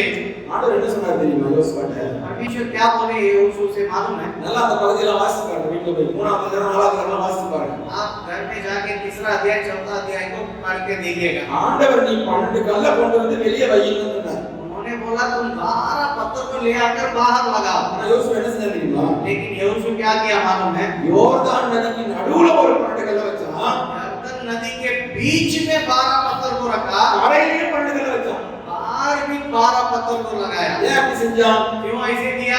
ஆண்டவர் ஒன்று தானே வைக்க சொன்னாரு. परमेश्वर तो एक ही ना लगाने के लिए ஒன்னோட बोला। வச்சு போயிருக்கலாமே. वो तो केवल एक जगह पे लगा के चल जा யோர்தான் सकते நதி சில நேரத்துல வறண்டு போவதும் உண்டு. थे। यरदन नदी कभी-कभी बीच में सूख भी जाती है। அப்படி வறண்டு போய் காலியா இருக்கும்போது जब ऐसे सूखा हुआ हालत में रहेगा, ஜனங்கள் இந்த கல்லை பார்க்கட்டும், लोग उस पत्थर को देखें, தேவாதி தேவனுடைய மகத்துவத்தை அறிந்து கொள்ளட்டும் मेरा परमेश्वर की महानता को वे लोग समझ என்று समझे। அவர் யோசித்தபடினால்தான் ऐसे को सोचने के चलते இந்த கற்களை நதியின் நடுவிலும் வைத்தான், वो पत्थर को नदी के बीच में भी लगाया அதன் மேலும் வைத்தான். और किनारे भी लगाया। எப்படியாவது कैसों भी कैसे தேவன் செய்த நன்மையை இந்த உலகம் அறிந்து கொள்ள வேண்டும் என்பதிலே परमेश्वर के द्वारा मिला हुआ उस भली बातों को दुनिया जान रहे கடைசியோடு இருந்த மனிதன் இந்த யோசுவா. वो एक विचार रखता था। ஆகவேதான் அவனை கொண்டு தேவன் அற்புதமான காரியங்களை செய்தார். इसलिए ही परमेश्वर उनके द्वारा अद्भुत काम उनको किए।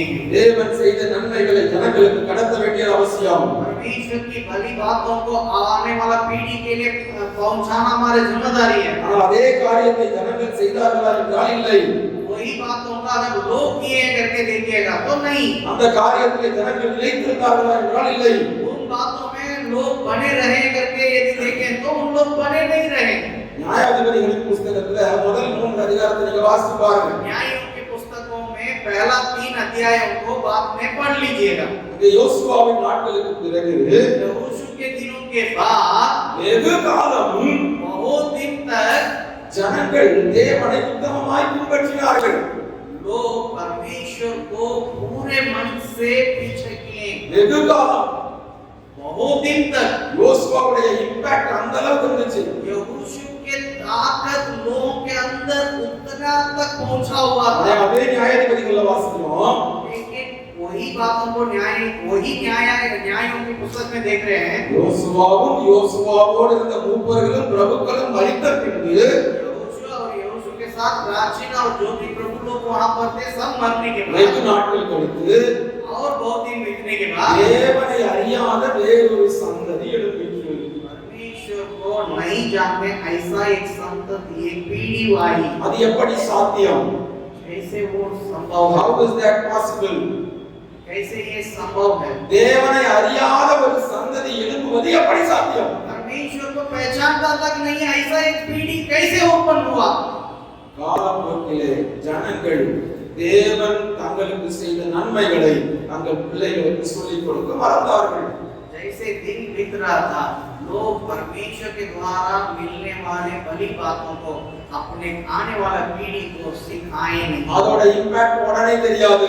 उसके जो असर तुरंत नहीं दिखेगा। நாளடைவிலே அந்த பிள்ளைகள் பெரியவர்கள் ஆகும்போது जब वो बच्चे बड़े होंगे அவர்களுக்கு தெரிந்தால் தானே அதை அவர்கள் பிள்ளைகளுக்கு சொல்லிக் கொடுப்பார்கள். उन लोगों को मालूम रहेगा तब ना उन लोग अपने बच्चों को सिखाएंगे। அவர்களுக்கே தெரியாத போது அவர்கள் எப்படி தேவ நன்மையை கடத்த முடியும்? उन लोगों को ही मालूम नहीं है वे कैसे आने वाला पीढ़ी को सिखाएंगे। தேவனை அறியாத வேறொரு சந்ததி தேசத்தில் எழும்பிற்று.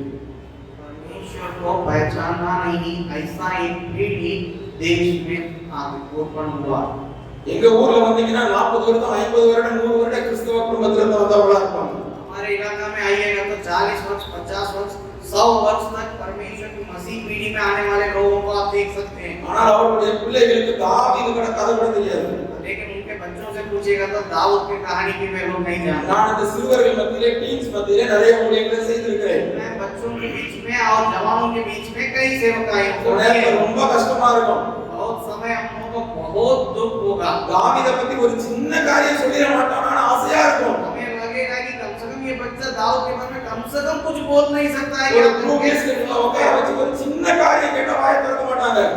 एक ग्रुप में चर्चा करने के समय उनको पूछने के वक्त में एक छोटी सी बातों को भी वे लोग नहीं बोलेंगे। ஆனா பேர் கிறிஸ்தவ பேரா இருக்கும். लेकिन उनका नाम देखिएगा तो एकदम मसीह नाम எங்க போறாங்க கேட்டா பெரிய சர்ச்சை காமிப்பாங்க. वो कहां चर्च में जाते हैं कौन सा चर्च में जाते हैं करके पूछेंगे तो बहुत बड़ा कलीसिया को எப்படி दिखाएंगे। நீங்க கிறிஸ்தவங்கள ஆனலாம் கேட்டா பல வருஷமா நாங்க கிறிஸ்தவங்க சொல்லுவாங்க. आप कैसे मसीह बने करके पूछिएगा तो हम लोग तो बहुत साल से मसीह परिवार में हैं। அப்படி நாம் தவற விடும்போது ऐसे हम लोग जीने के समय தேவனை அறியாத ஒரு சந்ததி தேசத்தில் எழும்புகிறது.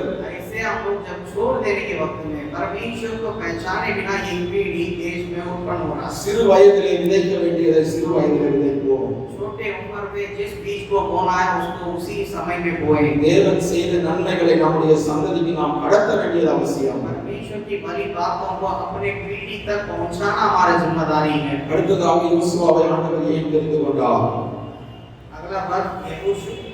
யோசுவாவை ஆண்டவர் ஏன் தெரிந்து கொண்டார்? यहोशू को क्यों परमेश्वर ने चुना?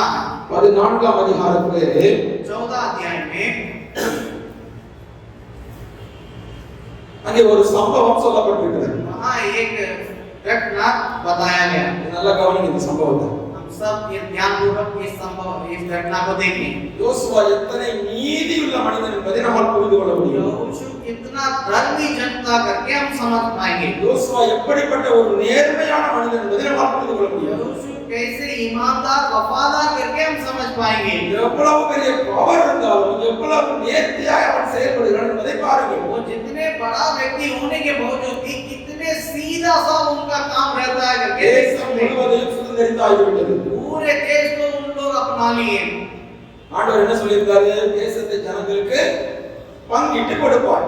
परमेश्वर ने क्या बोला? तुम इन लोगों को इस देश के में जहां अधिकारी होना है उसको तुम अधिकारी कराएगा। எல்லா ஜனங்களுக்கும் பங்கிட்டு கொடுத்தான். सारे लोगों के लिए उन्होंने बांटे। மோசே மரிப்பதற்கு முன்னதாகவே मूसा मरने से पहले ही சில இன்ஸ்ட்ரக்ஷன்ஸ் கொடுத்திருந்தான். उन्हें कुछ बात उनको सिखाया गया था। ஒவ்வொரு கோத்திரத்துக்கும் ஒரு தலைவரை நியமித்திருந்தான். हर एक गोत्र के लिए एक अगुवे को उन्होंने निर्धारित किया था।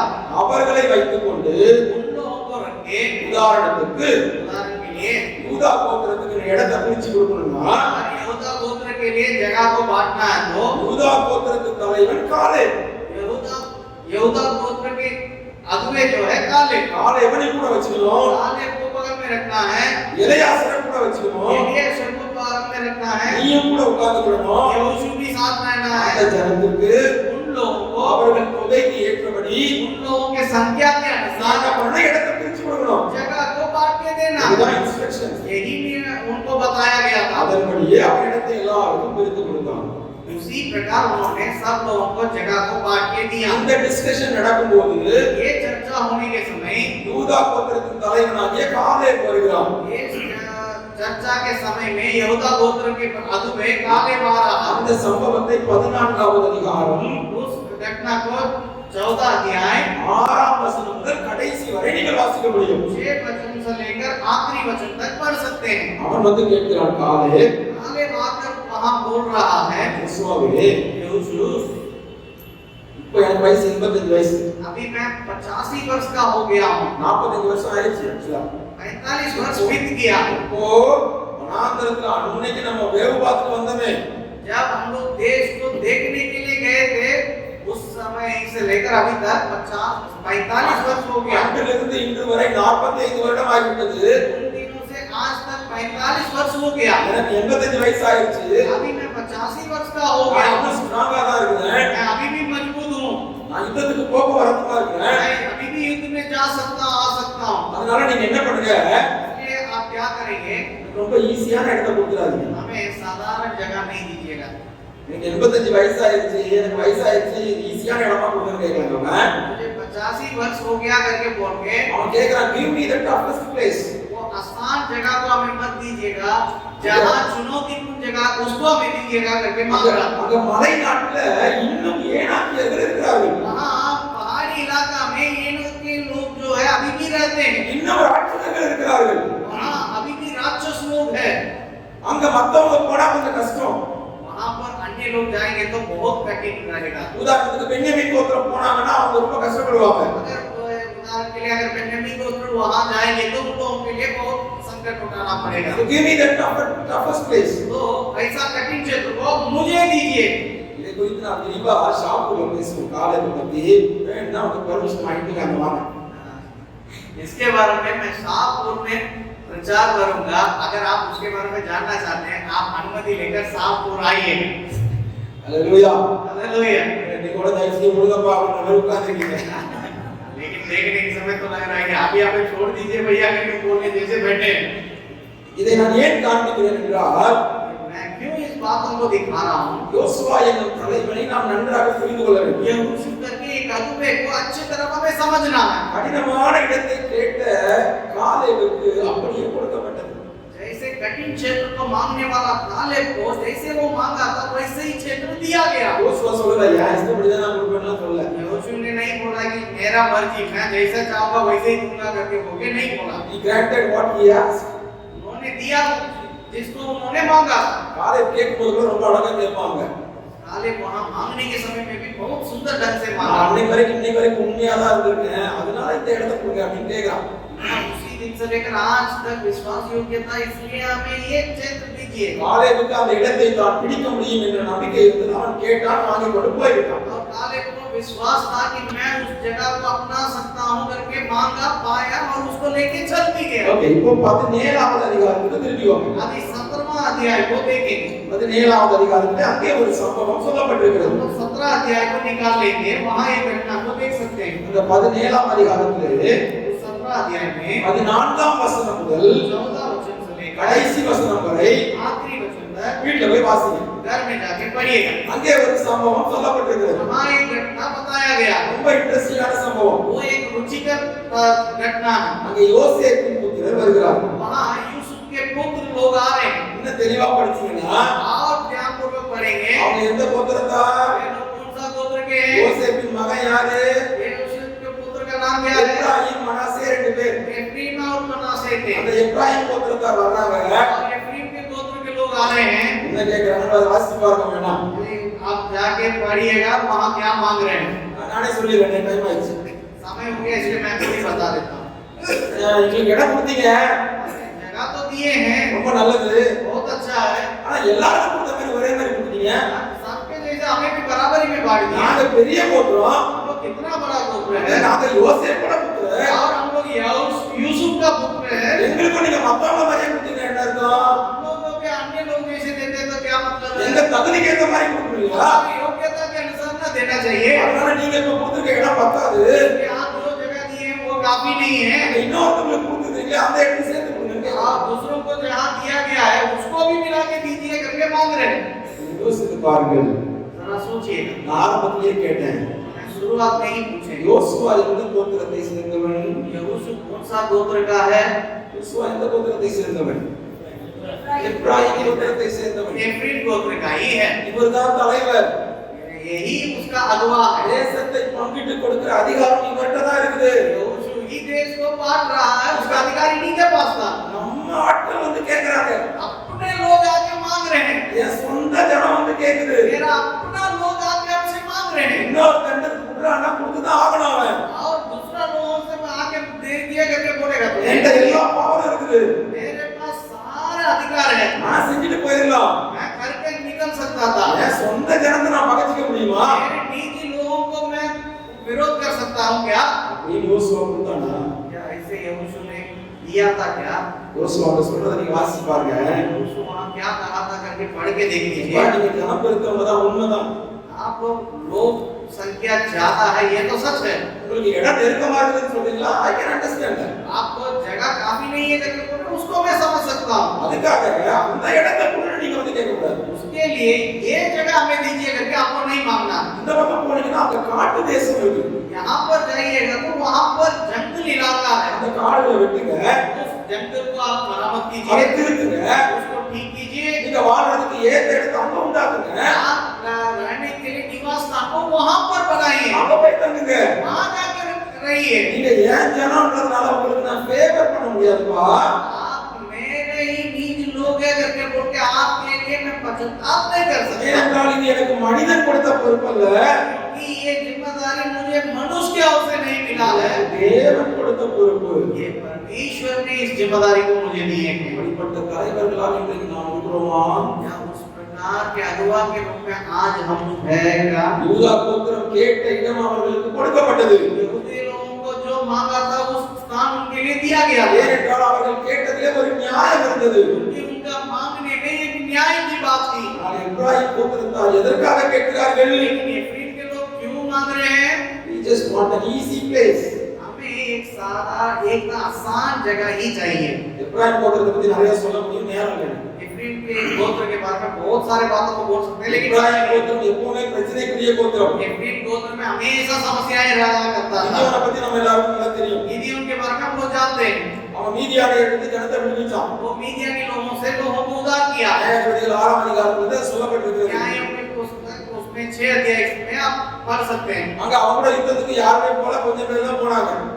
वहाँ युद्ध में बहुत लोग नहीं गए, केवल कुछ ही लोग गए। அவன் போய் யுத்தத்துல ஜெயிச்சிட்டு வந்துட்டான். वो युद्ध में विजय पाकर आ गया। வந்ததுக்கு அப்புறம் எப்ராயிம் பேர் வராங்க.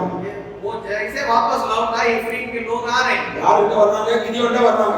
के पास आ रहे हैं, गिदियोन के पास आ रहे हैं। நீ எப்படி எங்களை கூப்பிடாம யுத்தத்துக்கு போலாம்? वो सीधे उनसे बोला कि तुम कैसे हमें बुलाए बिना युद्ध में जा எல்லாரும் सकते கிளாஸ் பாருங்க. நீ எப்படி எங்களை கூப்பிடாம யுத்தத்துக்கு போலாம்? हो? कैसे हमें बुलाए बिना युद्ध में गया था? உன்னை வெற்றமா இல்லையா பாரு. तुम्हें मारेंगे कि नहीं உன்னை देखो, உயிரோட குணத்திரமா இல்லையான்னு பாரு. तुम्हें जिंदा जलाएंगे कि नहीं करके देखो।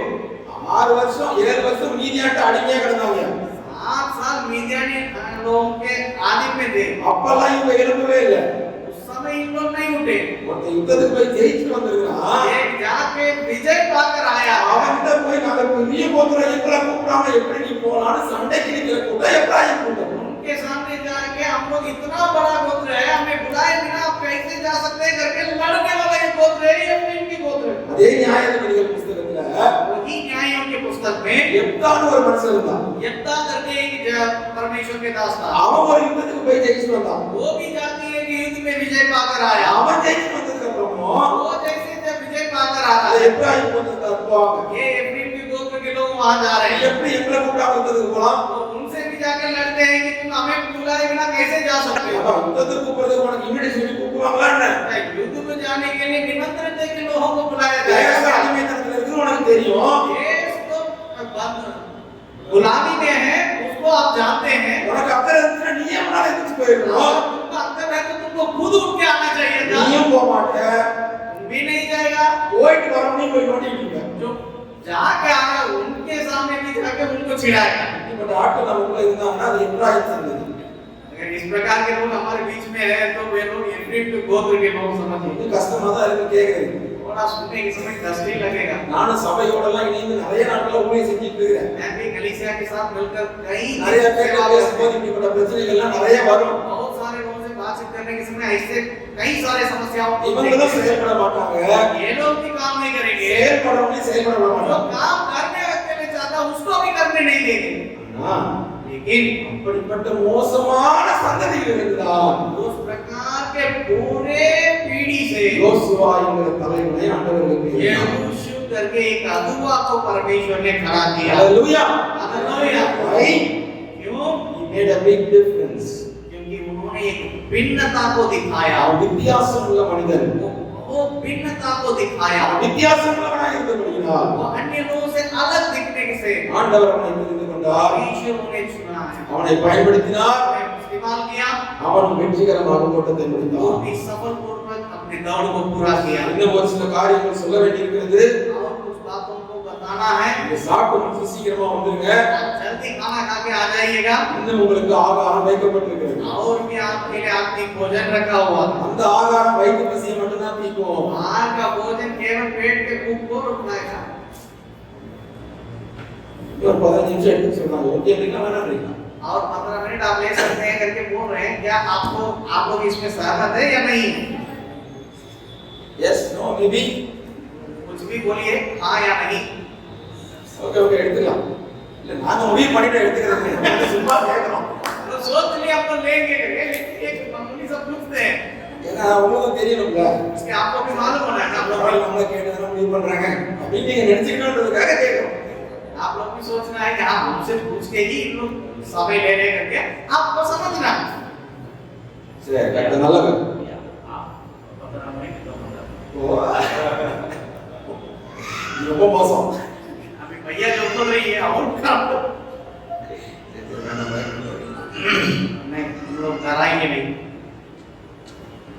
சரி நிறைய காரியங்களை பார்த்தோம்ல யோசுவாவுக்கு. क्या हम बहुत सारे बातों को यहोशू के बारे में देख रहे थे ना। இதுக்கு நடுவுல இன்னொரு காரியத்தை நான் காண்பிக்கிறேன். इसके बीच में एक और बात को भी मैं आपको देखता हूँ। அந்த இரண்டாவது அதிகாரத்துல நீங்க வாசிச்சீங்கன்னா उस दूसरे अध्याय में जब आप पढ़ेंगे அங்கே யோசுவா ஒரு 12 பேரை அவன் தெரிந்து கொள்வான். यहोशू 12 लोगों को in second chapter ல இருந்துச்சு. वो जो है दूसरा अध्याय में है, एक बार मुझे देखिए। இல்ல மூன்றாவது அதிகாரத்திலே சொல்லப்பட்டிருக்கிறது. तीसरा अध्याय में देख लीजिए, மூன்றாவது அதிகாரம் 12வது வசனம். तीसरा अध्याय 12वां है। ஜனங்களுக்கான இன்ஸ்ட்ரக்ஷன்ஸ் கொடுக்குறாங்க யோசுவா. वो लोगों के लिए कैसे कैसे काम करना है करके तरीका को बताता है। யோர்தானை எப்படி கடப்பது, कैसे हमें यरदन नदी को पार करना है, ஆசாரியர்கள் என்ன செய்ய வேண்டும், याजक लोगों का काम क्या रहेगा, எப்படி எல்லாம் செயல்பட வேண்டும் என்று விவரித்துக் கொண்டிருக்கிறார். कैसे काम करना होगा करके उन्हें समझा रहा है। அப்படி விவரித்துக் கொண்டே வரும்போது कैसे समझाते आगे इसमें அந்த 12வது வசனத்திலே 12वां वचन में ஒரு 12 பேரை அவன் தேர்ந்தெடுக்கிறான். 12 लोगों को चुन रहे हैं। 12 பேரை தெரிந்தெடுத்த உடனே நாம என்ன நினைப்போம், 12 लोगों को चुनने से हम लोग क्या सोचेंगे, ஏதோ ஒரு வேலை கொடுக்க போறான்னு நினைப்போம். कुछ ना कुछ काम देने जा ஆனா रहे हैं। அவனுக்கு ஒரு வேலையும் கொடுக்கல. उन लोगों को कोई काम नहीं मिला। அதுக்கு முன்னாடி உள்ள வசனத்தை வாசிச்சு பாத்தீங்கன்னா और उसके ऊपर जो वचन है उसको यदि आप पढ़िएगा, ஆண்டவர் 12 பேரை தெரிந்தெடுக்க சொன்னாரான்னு பாத்தீங்கன்னா परमेश्वर 12 लोगों को चुनने के लिए बोले हैं क्या करके देखेंगे तो அவரும் தெரிந்தெடுக்க சொல்லல. उन्होंने नहीं बताया। சொல்றது இல்ல, கவனிங்க. ध्यान से सुनिएगा, இதெல்லாம் ரொம்ப இன்ட்ரெஸ்டிங்கான போர்ஷன். ये सब बहुत रुचिकर जगह है। நான் இப்படி தான் பைபிள் வாசிக்கிறேன், நீங்க எப்படி வாசிக்கிறீங்கன்னு எனக்கு தெரியும். ऐसे ही बाइबल मैं पढ़ता हूँ, आप कैसे पढ़ते हैं मुझे मालूम नहीं। நான் ஃபர்ஸ்ட் அதை வாசிக்கும் போது இவன் எதுக்கு 12 பேரை தேர்ந்தெடுத்தான், मैं पहले जब पढ़ रहे थे मैं सोच रहा था ये क्यों 12 लोगों को चुना। ஆண்டவரும் சொல்லல. परमेश्वर भी नहीं बोला। சரி, தெரிந்தெடுத்ததுக்கு அப்புறம் ஏதாவது வேலையாவது கொடுக்கணும், அதுவும் கொடுக்கல. 12 लोगों को चुने तो उनको कुछ काम देना वो भी नहीं दिया। அடுத்த வசனமே வேற டாபிக் போயிடுச்சு. अगला वचन में दूसरा बातों की ओर चला गया। தொடர்ந்து வாசித்து கொண்டு வரும்போது जब लगातार पढ़ने के समय 4வது அதிகாரத்துக்குள் பிரவேசிக்கிறோம். 4था अध्याय में प्रवेश करते हैं। அப்ப ஜனங்கள் எல்லாம் நடந்து ஏறி முடிக்க போற தருவார். वहाँ सारे लोग यरदन नदी को पार करके किनारा पे चढ़ के जाने वाला उस समय था। 4ஆம் அதிகாரம் முதல் 4 வசனத்தை வாசிச்சோம் வீட்ல போய். 4था अध्याय का पहला 4 वचन को घर में जाके पढ़ लीजिए। 3ஆம் அதிகாரத்தில் நடக்கிற சம்பவம் யோர்தானை கடப்பதற்கு முன்னதாக நடந்த சம்பவம். तीसरा अध्याय में जो बातें हैं वो यरदन को पार करने के पहले किया हुआ घटनाएं। 4ஆம் அதிகாரத்திலே 4था अध्याय में அவர்கள் யோர்தானை கடந்து போகும்போது यरदन को पार करने के கிட்டத்தட்ட முடித்த பிறகு लगभग उसको पार करने के बाद ஆண்டவர் சொல்லுகிறார், परमेश्वर उनसे कहते हैं யோசுவாவே योशू நீ 12 பேரை தெரிந்துகொள், 12 जन को चुनो, அவங்கள்ட்ட சொல்லி 12 கல்லை எடுத்து வர சொல்லு. से बोलो 12 पत्थर को निकाल कर लाना है। அப்ப என்ன வசனம் சொல்லப்பட்டிருக்கிறது, उस समय क्या वचन बोला गया है, 4ஆம் அதிகாரம் 4வது வசனத்தை வாசிங்க. 4था अध्याय उसका 4था पद को पढ़ेंगे। ம். तब यहोशू ने उन 12 पुरुषों को जिन्हें उसने इस्राएलियों के प्रत्येक गोत्र में से छांट कर ठहराया रखा था। யோசுவா ஆயத்தப்படுத்தி வைத்திருந்த 12 பேரை கூப்பிடுகிறான். यहोशू जो पहले से तैयार किया हुआ 12 लोगों को बुला रहा है। ஆண்டவர் 4ஆம் அதிகாரத்தில் தான் யோசுவாட்ட சொல்றாரு, परमेश्वर 4था अध्याय में ही 12 பேர் கல்லை தூக்கிட்டு வரணும்னு சொல்லி. 12 जन को वहां पत्थर लेकर आने के लिए ஆனா, करना। ஆண்டவர் சொல்லுவதற்கு முன்னதாகவே लेकिन परमेश्वर बोलने के पहले ही யோசுவா 12 பேரை ஆயத்தப்படுத்தி வைத்திருக்கிறான். 12 जन को तैयार करके எதை रखा। காட்டுகிறது, ये क्या दर्शाता है, தேவனுடைய இருதயத்தை புரிந்து நடக்கிற ஒரு தேவ மனிதன் யோசுவா. परमेश्वर के मनसा को समझकर कार्य करने वाला एक अगुवा है। தேவனுடைய வார்த்தைகளை கேட்டு அதன்படி செய்தான். परमेश्वर का वचन को सुनकर उसके अनुसार काम किया। நாளைக்கு ஆண்டவர் என்னிடத்தில் என்ன கேட்க போகிறார் என்பதையும் அவன் அறிந்திருந்தார். कल मुझसे क्या बोलने वाला है करके भी वो जानकारी रखता था। That is why he had everything ready. इसलिए वो सारी बातों को तैयार रखा था। ஆண்டவர் என்ன சொல்லும்போது நான் டைம் வேஸ்ட் பண்ணக்கூடாது. परमेश्वर हमसे बोलने के समय में उस समय में इधर-उधर काम नहीं करना है। ஆண்டவர் இந்த வேலையை கண்டிப்பாக எனக்கு கொடுப்பார். परमेश्वर इस काम को हमें जरूर देंगे, ஆகவே நான் ஆயத்தமாக இருக்க வேண்டும். इसलिए मुझे तैयार रहना है। அப்ப போய் நான் யாரை கூப்பிடுறதுன்னு தேடிட்டு இருக்க கூடாது. उस समय जाके मैं किसको चुनूं करके घबराना नहीं। அந்த நேரத்துல போய் யாராவது 12 பேர் வாங்கன்னா 1200 பேர் வருவாங்க. उस समय जाके अगर बोलेंगे 12 जन आइए तो 1200 लोग आएंगे। அப்ப போய் நான் சீட்டு குலுக்கி போட்டு எடுத்துட்டு இருக்க கூடாது. वहां जाके चीटी डाल के हम लोगों को चुनना नहीं है। அப்ப வந்து ஜனங்கள் சொல்லுவாங்க என்ன கூப்பிடல உன்ன கூப்பிடலாம்பாங்க. अगर ऐसे करेंगे तो लोग बोलेगा कि हमें नहीं बुलाया, तुम्हें नहीं बुलाया करके बोलेंगे। ஏன்னா இப்ப வெற்றியோட கலந்துட்டோம். अभी विजय पूर्वक सफल पूर्वक हम पार कर चुके இந்த हैं। நேரத்துல வேலை செய்யறது நிறைய பேர் வருவாங்க. इस समय काम करने के लिए बहुत लोग आएंगे। யோர்தான் கூட்டணிக்கு போதான் யாரும் வர மாட்டாங்க. जब यरदन बीच में रहेगा कोई नहीं ஆனா आएगा, கடந்ததுக்கு பிறகு ஆள கூட்டமா எல்லாரும் வருவாங்க. लेकिन उसको पार करने के समय बुलाइएगा तो सब அந்த आएंगे। நேரத்துல எந்த குழப்பமும் வரக்கூடாது. उस समय कोई वहां पर उलझन नहीं होना I है। have to be planned. हमें एक तैयारी के साथ रहना है। அந்த நேரத்திலும் கூட யோர்தான் குறுக்கில் நிற்கும் போது கூட தேவன் என்ன செய்ய சொல்வார் என்கிறதான புரிதலோடு செயல்பட்டபடியினால் தான் யோசுவா ஒரு வெற்றிகரமான ஊழியனாக காட்டப்படுகிறான். यरदन बीच में खड़े रहने के उस समय में भी परमेश्वर हमसे क्या बोलेगा करके एक समझदारी को यहोशू रखने के कारण वो परमेश्वर के द्वारा इस्तेमाल किए गए थे। தேவனுடைய சத்தம் கேட்டு வாழ்வது ஒரு அனுபவம், परमेश्वर के आवाज को सुनकर जीना एक अलग अनुभव है। அவருடைய இருதயத்தை புரிந்து கொண்டு செயல்படுவது இன்னொரு அனுபவம். उनके मनसा को समझकर कार्य करना एक अलग अनुभव है। அடுத்ததாக இன்னொரு காரியத்தை காண்பிக்கிறேன். अगले एक और बात हम लोग बताऊंगा। எனக்கு இன்னும் 10 நிமிஷம் இருக்குன்னு நினைக்கிறேன்.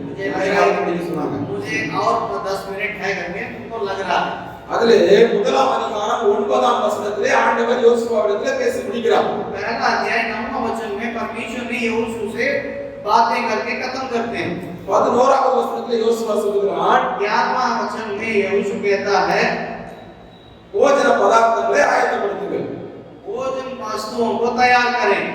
நாளை இந்நேரம் நீங்கள் யோர்தானை கடப்பீர்கள். कल इसी समय आप लोग यरदन को पार करेंगे। யாருடைய வார்த்தை?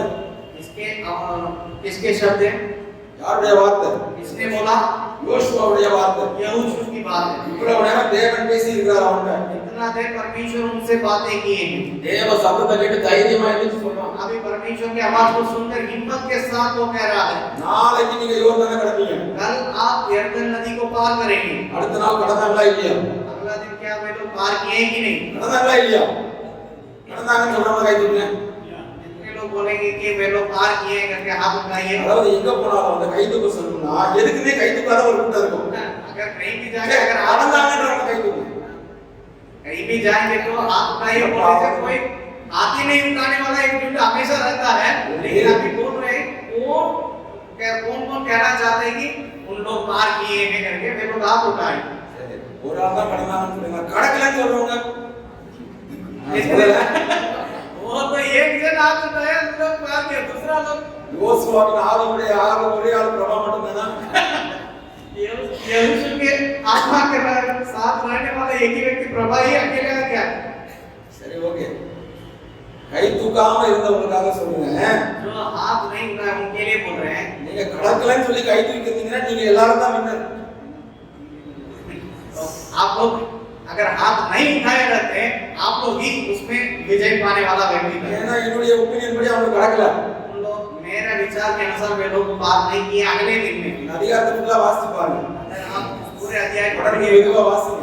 तो पूरा पढ़िएगा। தேவ மனிதனுடைய வார்த்தை தான், परमेश्वर का दास के ही वचन है, வைராக்கியத்தோடு சொன்ன வார்த்தை தான். उनके साथ बोलने वाला वचन है। ஆனா அதுக்கப்புறம் நடக்கிற சம்பவம் என்னது? उसके बाद क्या हो रहा है? யோர்தானுக்கு இக்கரையில் இருந்து 2 வேவுக்காரரை எரிகோவுக்கு யோசுவா அனுப்புகிறான். यहाँ यरदन नदी के इस पार से उस पार में यरीहो नहर को देखने के लिए 2 जन को लोगों को भेज रहा है। அவங்க இருக்கிற இடத்துல இருந்து யோர்தான் நதிக்கு போறதுக்கு 12 மைல். उन लोग जिस जगह पर रहते थे वहां से यरदन नदी तक पहुंचने के लिए 12 मील यात्रा करना है। அந்த 2 பேரும் நீந்தியோ அல்லது படகுலையோ யோர்தானை கடக்கணும். उन लोग यदि तैर के या नाव में यरदन को पार करना है। கடந்து எரிகோவுக்கு டிராவல் பண்ணி போனோம். उन लोग यरीहो पर जाकर वहां तक पहुंचने के लिए इसको पार करके जा அப்ராக்ஸிமேட்டா ஒரு நாள்ல போயிட்டாங்கன்னு வெச்சுக்கோங்க. अगर अंदाज में एक दिन में वे लोग पहुंच गए करके समझिए। எரிகோவுக்கு போனவனே எவனோ அந்த ராஜாட்ட போய் கொடுத்தான், எரிகோ ராஜாட்ட. ये लोग जैसे एरियो पहुंचे, पहुंचते पहुंचते ही किसी ने एरियो का राजा को बता दिया कोई आया हमारे देश। ராகா ரெண்டு பேசின வீட்டுல போய் அன்னைக்கு ராத்திரி ஒளிஞ்சிட்டாங்க. तो राहा वेशी के घर में जाकर अपने आप को छिपा लिए। ஒரு நாள் 2 நாள் ஆயிடுச்சா? एक दिन जो है அடுத்த நாள் காலையில அவங்கள கிளப்பி அனுப்பி விடுறாங்க. ராகா பேசி अगला दिन भोर में राहा ने उन्हें அவன் சொல்ற வார்த்தை நீங்க நேரா போயிடாதீங்க, वो क्या बोल रही है, आप तुरंत सीधा मत जाइए, மலையில போய் 3 நாள் ஒளிஞ்சிட்டு இருங்க. आप पहाड़ी इलाका में जाके 3 दिन छिप कर रहिएगा। அதே மாதிரி அவங்க 3 நாள் அங்க ஒளிஞ்சிருந்தாங்க. वैसे ही वे लोग अपने आप को छिपा कर रह रहे थे। அப்ப அப்ராக்ஸிமேட்லி ஒரு 5 நாள் ஆயிடுச்சு. अंदाज में 5 दिन बीत गया। அப்ப அவங்க திரும்பி வந்துட்டாங்க वे लोग वापस लौट के आ गए। இரண்டாவது அதிகாரத்தின் பிற்பகுதியில் அவங்க திரும்பி வந்துட்டாங்க दूसरा अध्याय के अंतिम भागों में वे लोग वापस लौट गए। மூன்றாவது அதிகாரத்தின் துவக்கத்துல இருந்து நீங்க வாசிச்சீங்கன்னா दूसरा अध्याय के शुरुआत से यदि आप पढ़िएगा, அவர்கள் சித்தீமில் இருந்து பிரயாணம் பண்ணி யோர்தான் மட்டும் வந்து वे लोग सिद्दीम से यरदन तक यात्रा करके आकर அங்கே ராத் தங்கினார்கள் वहां पर रात में ठहरे। இரண்டாவது வசனம் சொல்லுது दूसरा वचन कहता है 3 நாள் சென்ற பின்பு 3 दिन बीतने के बाद அப்ராக்சிமேட்லி अंदाज में ஒரு 8 நாளாவது ஆகியிருக்கும் 8 दिन कम से कम हुआ होगा। இடையில வேற எந்த சம்பவம் நடக்காமல் இருந்திருந்தால் उसमें कोई और दूसरा घटना नहीं घटता ஒரு तो 8 நாளாவது ஆகியிருக்கும் केवल 8 दिन कम से कम जरूर होना चाहिए। நான் யோசுவா சொன்ன வார்த்தை என்ன लेकिन यहोशू क्या कर रहा था? நீங்க நாளைக்கு யோர்தானை கடந்துருவீங்க कल आप लोग यरदन को पार करेंगे। தேவ வார்த்தை தான் परमेश्वर का वचन, தேவ மனிதனுடைய வார்த்தை தான் परमेश्वर का दास का ही शब्द है। but if there is unexpected delay लेकिन जो बातों को आप सोचते नहीं है, ऐसे घटना घटने के समय எதிர்பாராத தாமதங்கள் வரும்போது हमारा सोचने से, हमारे सोच विचार से बाहर होके कुछ विलंब होने के समय தனக்கு வைக்கப்பட்டிருக்கிற தரிசனத்தை சந்தேகப்படாத மனிதன் யோசுவா हमारे लिए जो रखा हुआ दर्शन के बारे में संदेह नहीं करता, ऐसा एक अगुवा था यहोशू। ஒருவேளை அடுத்த நாள் ஏன் நம்மால் கடக்க முடியவில்லை என்று அவன் தடுமாறி இருப்பானால் यदि वो सोचे होंगे कि अगला दिन परमेश्वर ने बोला लेकिन नहीं हो रहा है, तो वो रुके हुए थे। யோசுவாவின் கதை அங்கே முடிந்து போயிருக்கும் यहोशू की कहानी वहीं खत्म हो जाता है। he just waits patiently लेकिन वो धीरज के साथ वहां इंतजार कर रहा है। ஆண்டவரே ஏன் இந்த தாமதம் परमेश्वर क्यों इस विलंब हो रहा है? உம்முடைய தைரியத்தில் தானே நான் சொன்னேன் आपके वचन के अनुसार ना हमने बताया, ஆனால் இத்தனை நாட்கள் ஆகிவிட்டது क्यों इतना दिन बीत रहा है? இது நடக்குமா நடக்காதா क्या ये होगा या नहीं है? எல்லாரும் என்ன கேள்வி கேட்பாங்களே सब लोग हमसे सवाल करेंगे, நான் என்ன பதில் சொல்லுவேன் क्या जवाब होगा? சந்தேகப்படாத कोई संदेह नहीं किया। he self analyzes himself उन्होंने தன்னை சுய பரிசோதனை செய்து பார்க்கிறான் वो अपने आप को जांच कर जान रहे हैं। ஒன்றாம் அதிகாரம் 11வது வசனத்திலே आप पहला अध्याय 11वां आयत में ஜனங்களிடத்தில் அவன் சொன்னது என்ன लोगों के साथ उन्होंने क्या बोला था? உங்கள் போஜன பதார்த்தங்களை ஆயத்தப்படுத்துங்கள் आप भोजन वस्तुओं को तैयार करें। நான் 3வது அதிகாரம் लेकिन तीसरा अध्याय 5வது வசனத்திலே 5वां वचन को जब हम पढ़ते हैं, உங்களை நீங்கள் பரிசுத்தம் பண்ணிக் கொள்ளுங்கள் आप अपने आप को पवित्र करें। ஆண்டவர் என்ன கற்பிக்கிறார் யோசுவாவுக்கு परमेश्वर यहोशू को क्या सिखा रहे हैं? Why you have everything ready तुम सब बातों को तैयार देख रहे हो। ஆனால் ஜனங்கள் இன்னும் பரிசுத்தம் பண்ணிக் கொள்ளாமல் இருக்கிறார்கள் सब कुछ तैयार किया लेकिन लोग अभी पवित्र नहीं हुए। பரிசுத்தம் பண்ண சொல்லு लोग अपने आप को पवित्र करने के लिए कहो। அடுத்த நாளே நீங்கள் கடப்பீர்கள் उसके बाद तुम लोग अगला दिन ही पार करेंगे। அவன் தடுமாறி போகாமல் वो वहां पर वो தாமதத்திலே தடுமாறி போகாமல் विलंब के चलते रुके नहीं। தன்னை சுய பரிசோதனை செய்து वो अपने आप को जांच कर தன் ஜனத்தை எப்படி நடத்த வேண்டும் என்று யோசித்து अपने लोगों को कैसे अगुवाई करना है करके चिंतन करके தேவ ஆலோசனைப்படி நடத்தப்படுகிறார் परमेश्वर के आलोक सलाह के द्वारा वो काम करने के चलते யோசுவா ஒரு பெரிய தலைவனாக நம்ம முன்னால் நிற்கிறான் यहोशू आज भी एक बड़े अगुवे के रूप में हमारे सामने खड़ा है। ஆண்டவரே என்னையும் யோசுவாவை போல் மாற்றும் என்று கேட்போமா क्या हम परमेश्वर से मांगे प्रभु हमें भी यहोशू का समान बना दीजिए இந்த प्रभु। வார்த்தைகளை தொடர்ந்து தியானித்துக் கொண்டிருங்கள் हम इन वचनों को लगातार अध्ययन करते இன்னும் रहे। ஒரு சில காரியங்களை நான் அடுத்த செஷன்ல காண்பித்து வேகமாக முடிக்க और விரும்புகிறேன் कुछ बातों को मैं अगला सेशन में दिखाकर बयान करने के लिए चाहता हूं। கர்த்தர் தாமே உங்களை நடத்துவாராக परमेश्वर आप ही हमें संभालें और चलाएं।